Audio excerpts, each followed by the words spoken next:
En ce qui concerne la mauvaise alimentation et les habitudes néfastes à notre santé, on retrouve celle de consommer des sodas et des boissons gazeuses. Et lorsqu'on parle de soda, on pense inévitablement à la fameuse boisson, le Coca-Cola.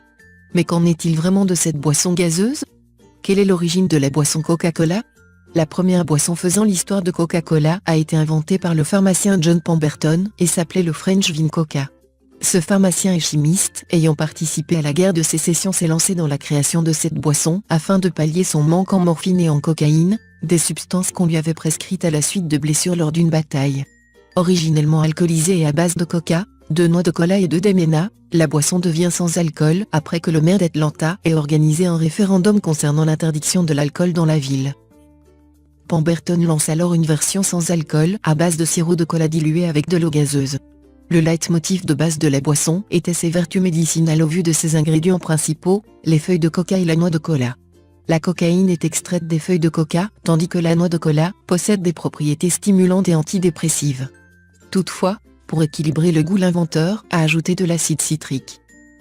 La boisson a ensuite été rachetée par Asa Candler et il fonda The Coca-Cola Company, permettant son essor à l'international grâce à une mise en avant, non pas de ses vertus médicinales, mais de son goût rafraîchissant. La formule du Coca-Cola est à l'origine de diverses polémiques car la compagnie garde, encore aujourd'hui, la recette et la manière de production secrète, bien que nous sachions que cette boisson contient principalement de l'eau gazéifiée, du sucre, des extraits de feuilles de cola, des colorants, des acidifiants, des arômes et de la caféine. Un problème se pose donc concernant les dangers de la consommation du Coca-Cola.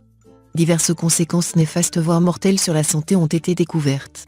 Alors voici ce qu'il se passe dans votre corps après avoir bu du Coca-Cola. 1. Au bout de 10 minutes.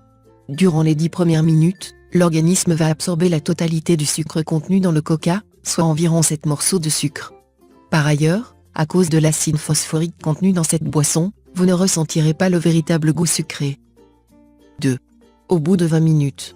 L'augmentation de l'index glycémique ainsi que le niveau d'insuline va favoriser la conversion du sucre en graisse dans le foie. 3. Au bout de 40 minutes.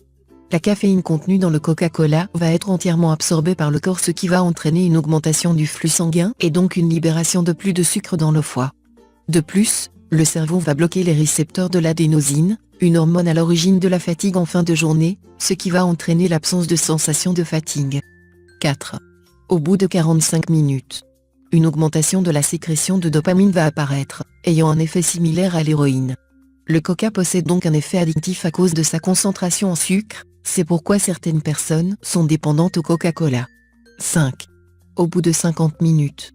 Une sensation de déshydratation va apparaître car le niveau de calcium, de magnésium et de zinc dans l'organisme sera en chute libre. Cela est provoqué par les efforts que fait le corps pour évacuer le sucre à travers les urines. 6.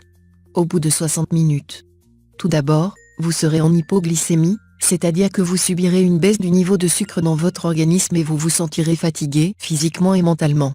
Ensuite, la caféine présente dans le Coca-Cola va éliminer une plus grande quantité de calcium et de magnésium à travers les urines. Or ces deux nutriments sont précieux pour le renforcement des os et l'hydratation du corps. 7. Après plus d'une heure.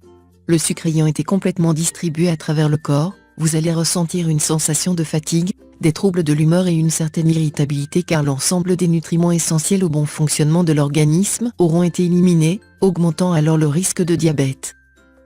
La meilleure hydratation pour le corps passe donc par la consommation d'eau. C'est fini pour ce tuto, n'oubliez pas de mettre un j'aime, partager ma vidéo sur les réseaux sociaux, ou de s'abonner à ma chaîne. Au revoir et à bientôt.